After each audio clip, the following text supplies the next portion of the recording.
Hi everybody. ഞാൻ കേരള ബാങ്കിൻ്റെ കരുവള്ളൂർ ശാഖയിലുള്ള കേരള ബാങ്കിൻ്റെ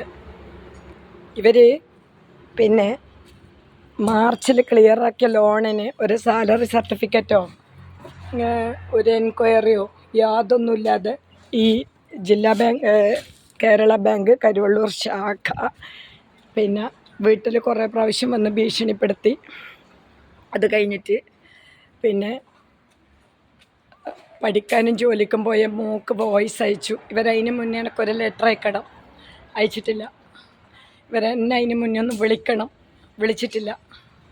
കേരള ബാങ്കുകാർ ചെയ്യുന്ന തെമ്മടിത്തരുത. കേരള ബാങ്കിൻ്റെ മുന്നിൽ നിന്നാണ് ഞാൻ ഈ വീഡിയോ എടുക്കുന്നത്. ഞാനിവിടെ വന്ന് അവരോട് കാര്യം ചോദിച്ചപ്പോൾ അവർ പറഞ്ഞത് നിനക്ക് മാനസികമാണ്, ഞങ്ങൾ ഔദാര്യത്തിൽ നീ ജീവിക്കുന്നതെന്ന്. ഞാൻ ആ വീഡിയോ അത്രയും പെട്ടെന്ന് പുറത്ത് വിടും. ഇവരൗദാര്യത്തിലാണ് ഞാൻ ജീവിക്കുന്നത്.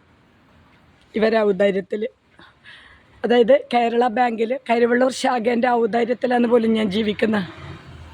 അങ്ങനെ ഇവിടുന്ന് പറഞ്ഞത് കേരള ബാങ്കിൻ്റെ ഔദാര്യത്തിലാണ് ഞാൻ ജീവിക്കുന്നത്. അങ്ങനെയാണ് ഇവർ വെളിപ്പെടുത്തിയത്. കേരള ബാങ്കിൻ്റെ ഔദാര്യത്തിൽ എൻ്റെ സാലറി സർട്ടിഫിക്കറ്റ് എൻ്റെ സസ്പെൻഷൻ ആയതുകൊണ്ട് അവിടെ നിന്ന് മടങ്ങി വന്നിട്ടുണ്ടാവും. പക്ഷേ 2 മാസത്തെ ഡ്യൂനാണ് തെമ്മടിത്തരം ചെയ്യുന്നത്. 1 വർഷം അടക്കാത്തതല്ല, 10 മാസം അടക്കാത്തതല്ല, 6 മാസം അടക്കാത്തതല്ല, വെറും 2 മാസത്തേക്കുള്ള തെമ്മടിത്തരാണ്. വെറും 2 മാസം. വ്യക്തമായ എവിഡൻസ്, വീഡിയോ എല്ലാം എൻ്റെ കയ്യിലുണ്ട്. വ്യക്തമായ എവിഡൻസും വീഡിയോ എൻ്റെ കയ്യിലുണ്ട്.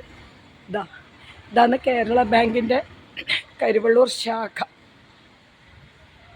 കേരള ബാങ്കിൻ്റെ കരുവള്ളൂർ ശാഖ എന്നില്ല തെമ്മടിത്തരാന്ന്. പോലീസ് വന്നിട്ടേ ഞാൻ പോവും. ബാക്കിയുള്ള കാര്യം ഞാൻ ഇതിൻ്റെ വഴിയേ ഇടും വീഡിയോ.